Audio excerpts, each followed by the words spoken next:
निज जिले में आ शिक्षकों को नियुक्ति दिज्व ना। ओडिशा सरकार शिक्षक और शिक्षयित्री बदली और नियुक्ति नुआ नीति प्रस्तुत करिसेंती। साधारण प्रशासन नियम अनुसार वार्षिक बदली एप्रिल 15 तारीख जून 15 मध्य हेब। निज जिले में कहारी को नियुक्ति दिज्व ना। जदि भी पाइले निज ब्लॉक रे रहिबा को अनुमति दिज्व ना। सेपरि जिला कैडर कौन अधिकारी किंबा कर्मचारी गोटे स्थान रे अति कम रे 3 वर्ष काम करिबा परे बदली पाई योग्य हेबे, किंतु 6 वर्ष रु अधिक रही पारिबे नाही। अविभक्त केपीके गजपति कंधमाल किंबा बौद्ध जिले रे 5 वर्ष पूर्ण करथिले अन्य जिला को बदली होई परिबो। अन्य जिले रे 10 वर्ष काम करिथिबा शिक्षक माने केपीके गजपति कंधमाल और बौद्ध जिला गुड़िकरे नियुक्त हेबे।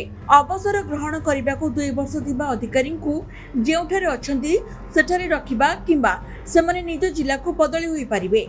जदि स्वामी स्त्री सरकारी कर्मचारी होइथांती ताहाले सेमाने को निकटस्थ किंबा पाख अंचल रे नियुक्ति दिया जाय परिबो।